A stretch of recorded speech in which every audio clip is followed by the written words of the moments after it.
खंबा घड़ी फ्रेंड्स, कैसे हैं आप लोग। मैं राधिका सोमानी शक्ति एजुकेशन के इस प्लेटफॉर्म पे आप सभी का स्वागत करती हूँ। हम लोग कक्षा 7 के पाठ 5 तक पढ़ चुके हैं और आज हम हमारा राजस्थान पुस्तक की कक्षा 7 का पाठ 6 पढ़ेंगे, जो कि है राजस्थान के प्रमुख शासक। ये राजस्थान गवर्नमेंट के एग्ज़ाम में, सभी एग्ज़ाम के लिए बहुत इम्पॉर्टेंट है, क्योंकि ये प्रमुख शासकों के बारे में आपको मेन बातें बताएंगे। क्योंकि कक्षा 6 है तो बहुत ज़्यादा लेवल हाई नहीं है, लेकिन जितनी भी चीज़ें इसमें बताई गई हैं वो सभी बहुत इम्पॉर्टेंट हैं। तो चलिए पाठ को पढ़ना शुरू कर लेते हैं। टोंक जिले के सोहला गांव की सुमन एवं शबाना जयपुर घूम कर आई। आने पर उन्होंने अपने अध्यापक जी से कहा, गुरुजी, हमने जयपुर में जंतर मंतर देखा, बहुत सुंदर है। यहाँ हमें बताया गया कि उसे सवाई जयसिंह ने बनवाया था। अब इसमें आपके लिए 2 पॉइंट्स रेडी हो गए हैं। सबसे पहले तो जयपुर में जंतर मंतर, और उसे किससे बनवाया था? सवाई जयसिंह ने। जयसिंह एक महान निर्माता थे। यह सुनकर पास खड़ा बलवंत बोला, पिछले साल मैं भी चित्तौड़गढ़ घूमने गया, तब वही मैंने विजय स्तंभ देखा जिसे महाराणा कुंभा ने बनवाया था। अगेन इंपॉर्टेंट है, आगे भी आएगा ये। वहाँ लोग कह रहे थे कि कुंभा महान और वीर शासक थे। बच्चों की बातें सुनकर गुरुजी बोले, देखो बच्चों, राजस्थान में कई ऐसे शासक हुए हैं जिन्हें हम वीर और महान कह सकते हैं, क्योंकि उन्होंने अपने कार्यों से प्रदेश को गौरवान्वित किया है। ऐसा ही कुछ शासकों के बारे में बताता हूँ। अब हम कुछ प्रमुख शासक है जो पढ़ेंगे। पहले हैं पृथ्वीराज चौहान। भारत में सल्तनत काल से पूर्व पृथ्वीराज चौहान का नाम प्रतापी शासकों पे महत्वपूर्ण था। उनके पिता का नाम सोमेश्वर और माता का नाम कपूर देवी था। जब पृथ्वीराज अल्पायु में थे तभी उनके पिता की मृत्यु हो गई। ऐसे में माता कपूर देवी ने संरक्षिका के रूप में शासन का भार संभाला। ठीक है, तो इनका संरक्षण किसने किया? इनकी माता ने। किंतु निकट के संबंधियों ने इसका लाभ उठाना चाहा। शासक बनने के उपरांत पृथ्वीराज चौहान ने सर्वप्रथम अपनी आंतरिक स्थिति की ओर ध्यान दिया। पृथ्वीराज चौहान में योग्य प्रशासक, वीर एवं साहसी योद्धा एवं सेनानायक आदि गुण विद्यमान थे। विद्यानुरागी पृथ्वीराज को 6 भाषाओं का ज्ञान था। Very very important. Vidyapati Gaur, Bagishwar, Jayanak, Vishwarup, Janardan, Chand Bardai व पृथ्वी भट्ट जैसे लेखक व कवि उसके दरबार की शोभा बढ़ाते थे। ये जितने भी लेखकों के नाम यहाँ पर आपको दिए गए हैं, इन सभी को आपको अच्छे से लर्न रखने हैं कि आपसे सीधा सीधा क्वेश्चन पूछा जा सकता है कि विद्यापति गौड़ किसके दरबार में थे, तो आपको ये ध्यान रखना होगा। प्रसिद्ध ग्रंथ पृथ्वीराज रासो की रचना कवि चंद बरदवाई द्वारा की गई। ये क्वेश्चन तो कई बार पूछा गया है और ये बहुत पुराना क्वेश्चन हो चुका है। अब ये जो लाइन है, विद्यापति गौड़, बागीश्वर, जयानक, विश्वरूप, जनार्दन, चंद बरदाई व पृथ्वी भट्ट जैसे लेखक व कवि, ये आपको याद रखने होंगे। फिर है महाराणा कुंभा। सिसोदिया वंश के, किस वंश के हैं? सिसोदिया वंश के कला प्रेमी शासक कुंभा का जन्म 1417 ईस्वी में चित्तौड़ में हुआ। महाराणा 1433 ईस्वी में मेवाड़ के राज सिंहासन पर बैठे। शासक बनते ही महाराणा कुंभा को कई कठिनाइयों का सामना करना पड़ा। महाराणा कुंभा की राजनीतिक उपलब्धियों में बूंदी, गागरौन, सिरोही, वागड़ विजय, मेवाड़, मारवाड़, मैत्री प्रमुख थी। उनके व्यक्तित्व, ये है आपका, उनके व्यक्तित्व में कटार, कलम और कला महाराणा कुंभा की त्रिवेणी थी। ये आपको ध्यान रखना है। अगेन, कुंभा वैसे भी आरपीएससी का फेवरेट टॉपिक है। सांस्कृतिक दृष्टि से यह काल मेवाड़ के इतिहास का स्वर्ण युग था।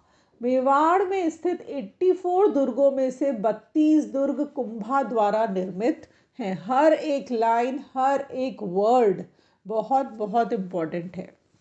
कुंभा ने अचलगढ़, बसंती का दुर्ग, भोमट दुर्ग, मचान का दुर्ग, कुंभलगढ़ दुर्ग, एवं चित्तौड़ के दुर्ग में स्थित विजय स्तंभ का निर्माण करवाया।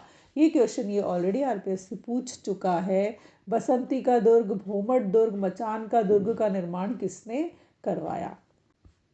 कुंभा महान संगीतकार थे। उनके द्वारा रचित संगीत के ग्रंथों में संगीतराज, संगीत मीमांसा, सूंड प्रबंध सबसे प्रमुख है। कुंभा ने जयदेव रचित गीत गोविंद पर रसिकप्रिया टीका की रचना की। चंडी शतक की टीका भी लिखी। महाराणा कुंभा ने महाराजाधिराज, राय रायन, महाराणा, राजगुरु, दान गुरु, हाल गुरु, परम गुरु, चाप गुरु, योग्यता अभिव्यक्त करने वाली उपाधियां भी धारण कर रखी थी। ये सब लर्न कर लीजिए। राय रायन, महाराणा, राजगुरु, दानगुरु, हाल गुरु, परम गुरु, चाप गुरु, ये सब किसकी उपाधियां हैं? ये सब महाराणा कुंभा की उपाधियां हैं। फिर है आपके महाराणा सांगा। राणा सांगा का वास्तविक नाम संग्राम सिंह था। पहली ही लाइन बहुत इंपॉर्टेंट है। राणा सांगा राणा रायमल के पुत्र थे। इनके शासन काल में मेवाड़ अपनी शक्ति के चरमोत्कर्ष पर पहुंच गया। इन्होंने सभी राजपूत राज्यों को संगठित किया और उन्हें एक छत्र के नीचे लाए। महाराणा सांगा पराक्रमी योद्धा थे। इन्होंने दिल्ली, गुजरात व मालवा मुगल बादशाहों के आक्रमणों से अपने राज्य की बहादुरी से रक्षा की। इनके शरीर पर 80 घाव थे। राणा सांगा अपनी वीरता और उदारता के लिए प्रसिद्ध है। किसके शरीर पर 80 घाव थे? महाराणा सांगा, ध्यान रखिए। फिर है मालदेव। मालदेव राठौड़ वंश के राव गांगा के ज्येष्ठ पुत्र थे। मालदेव स्वतंत्रता प्रेमी एवं महत्वाकांक्षी शासक थे। मालदेव ने निरंतर सैनिक विजयों से और कूटनीति से मारवाड़ के राज्य की सीमा का विस्तार किया। मारवाड़ के इतिहास में राव मालदेव का शासन मारवाड़ का शौर्य युग कहलाता है। उन्होंने अपने काल में कुल 52 युद्ध किए।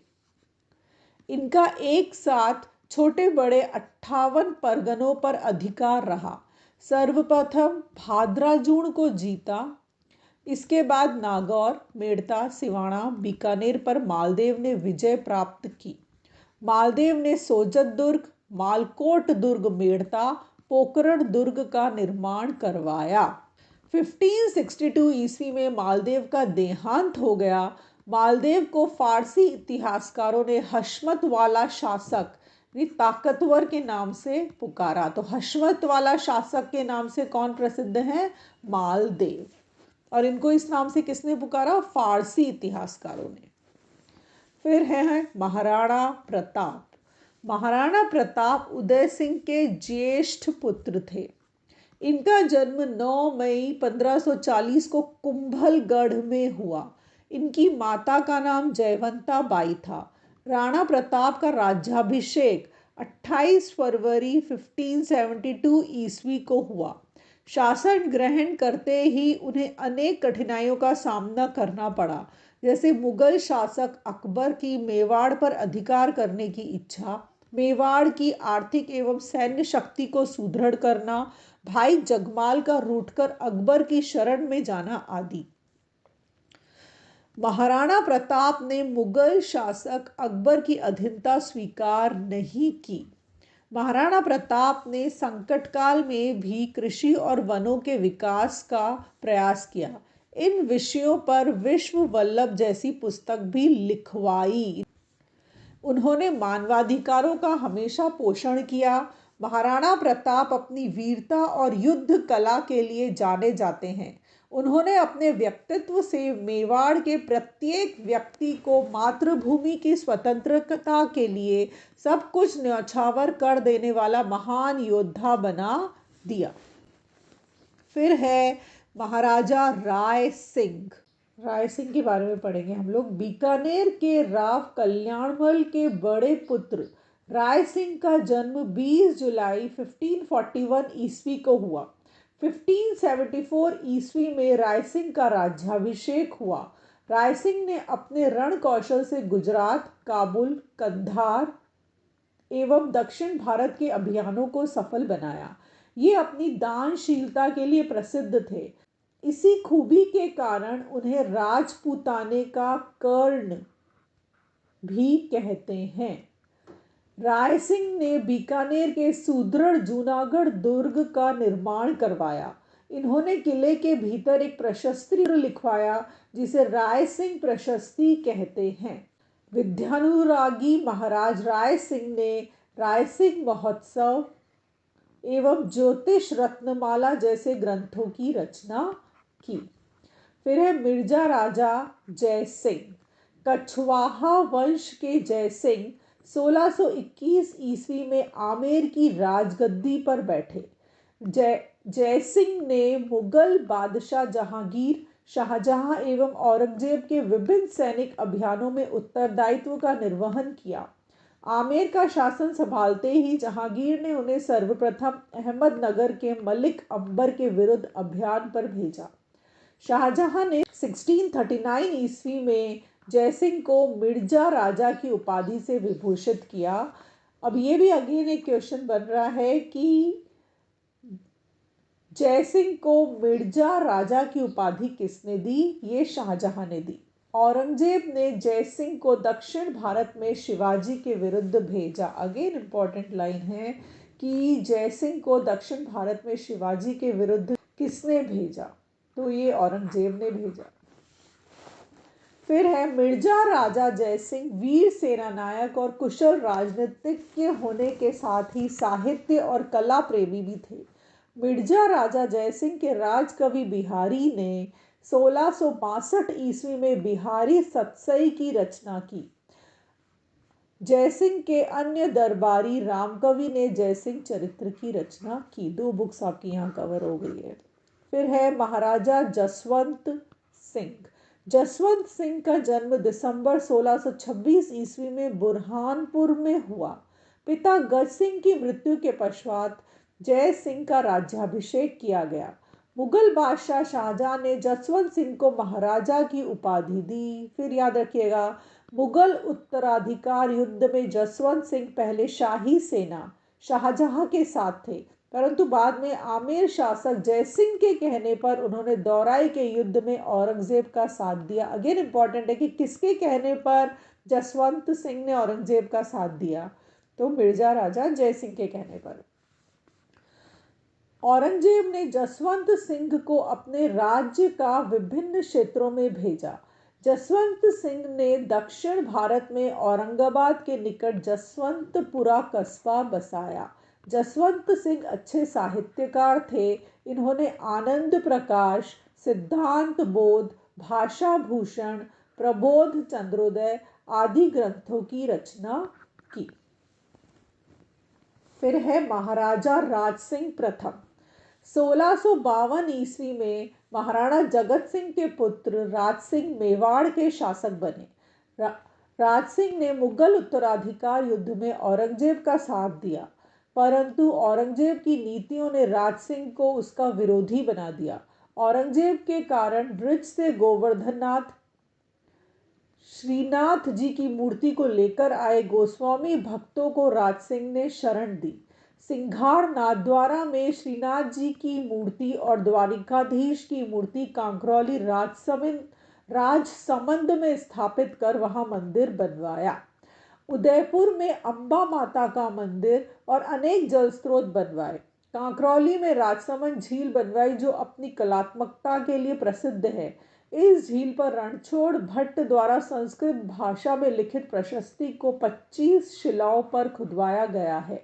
इसे राज प्रशस्ति के नाम से जाना जाता है। यह देश का सबसे बड़ा शिलालेख है। फिर आपको ये चीज़ याद रखनी है। फिर है सवाई जय सिंह। जय सिंह का जन्म 1688 ईस्वी में हुआ। अपने पिता की मृत्यु के पश्चात अल्पायु में 1699 में राजगद्दी पर बैठे। सवाई जयसिंह का अधिकांश समय राज्य के बाहर सैनिक अभियान, मुगल राजनीति व मालवा में मराठों के प्रसार को रोकने में पूरा हुआ। औरंगजेब ने जयसिंह को सवाई की उपाधि प्रदान की। ठीक है, सवाई की उपाधि औरंगजेब ने दी थी जयसिंह को। राजस्थान के इतिहास में सवाई जयसिंह की गणना महान शासक, सेनापति, विद्वान, आश्रयदाता और नक्षत्र एवं गणित विद्या के ज्ञाता के रूप में की जाती है। कछवाहा राजवंश के सवाई जयसिंह ने आमेर के स्थान पर जयपुर को राजधानी बनाया। आमेर के स्थान पर जयपुर को राजधानी किसने बनाया, यह आपको ध्यान रखना है, कछवाहा राजवंश के सवाई जयसिंह ने।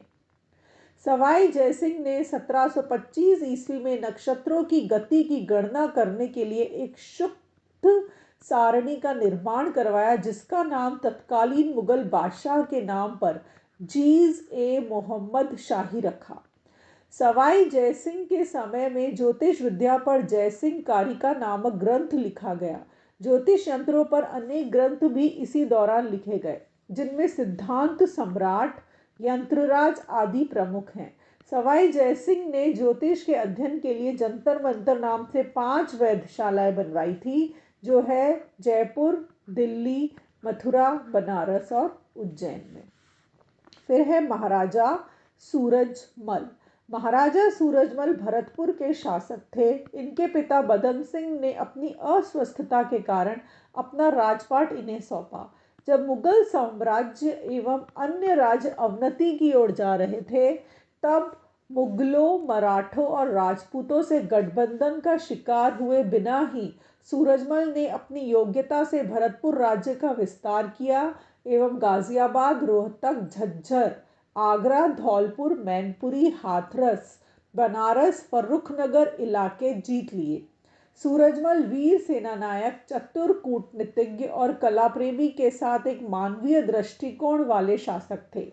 पानीपत के तृतीय युद्ध के पश्चात इन्होंने मराठा शरणार्थियों को अपने राज्य में संरक्षण दिया। कला मर्मज्ञ के रूप में अपने प्रभुत्व वाले क्षेत्रों में किले व महल बनवाए। इन्होंने अपने राज्य में साहित्यकारों का संरक्षण किया। कविवर सूदन, अक्षयराम गर्ग जैसे विद्वान उनके दरबार की शोभा बढ़ाते हैं। ये आप दोनों नाम अच्छे से याद रखिएगा। ये हमारा पाठ यहाँ खत्म होता है। अब है शब्दावली। विद्यानुरागी, विद्यानुरागी कहते हैं विद्या में अत्यधिक रुचि रखने वाले को। मर्मज्ञ, मर्मज्ञ होता है ज्ञानी और अवनति होता है पतन। निम्नलिखित प्रश्नों के सही उत्तर के विकल्प को कोष्ठक में लिखिए। राजपूताने का कर्ण कहा जाता है, ये हमने पढ़ा था महाराजा राय सिंह को। फिर है विजय स्तंभ का निर्माण करवाया महाराणा कुंभा में। रिक्त स्थानों की पूर्ति कीजिए। ज्योतिष अध्ययन के लिए जंतर मंतर वेधशालाओं का निर्माण करवाया सवाई, राइटिंग पे ध्यान मत दीजिएगा, जय सिंह, ठीक है। फिर है कवि चंद बरदाई ने पृथ्वीराज रासो की रचना की। मैं कोशिश करती हूँ लिखने की, पृथ्वीराज से आ जाए रासो, हाँ ओके ठीक है। तो ये था हमारा पाठ 6 जो कि आज हमने कंप्लीट कर लिया है, जो कि है कक्षा 7 का, ठीक है। अब नेक्स्ट वीडियो में हम लोग पार्ट 6 पढ़ेंगे। इस चैप्टर की हर एक लाइन बहुत इंपॉर्टेंट है, हर लाइन इंपॉर्टेंट है। इस चैप्टर को तो आप 3 बार 4 बार जितनी बार पढ़ सकते हो आप अच्छे से पढ़ लेना। तभी जब और डिटेल में हम सीनियर क्लासेस के चैप्टर्स पढ़ेंगे तो आपको ये क्लियर हो जाएंगे, ये याद रहेंगे, तो वो चैप्टर पढ़ने में आपको ईजी रहेगा, ठीक है। और बहुत सारे क्वेश्चंस इस चैप्टर में से आ चुके हैं एग्ज़ाम में, डिफरेंट आरपीएससी के एग्ज़ाम में, तो ये चैप्टर बहुत हेल्पफुल है। तो आई होप आपको आज का चैप्टर अच्छे से समझ आ गया है। आप इसको देखकर अपने नोट्स बना लीजिए, डायरेक्ट पढ़ना चाहते हैं तो डायरेक्ट पढ़ लीजिए। मिलती हूँ आपसे नेक्स्ट वीडियो में जिसमें हम पार्ट 7 पढ़ेंगे। तब तक के लिए all the very best to all of you. और प्लीज़ चैनल को सब्सक्राइब कर दीजिए और वीडियो को लाइक कर दीजिए। और अगर आपको कोई भी क्वेश्चन है तो आप कमेंट में मुझसे पूछ सकते हैं।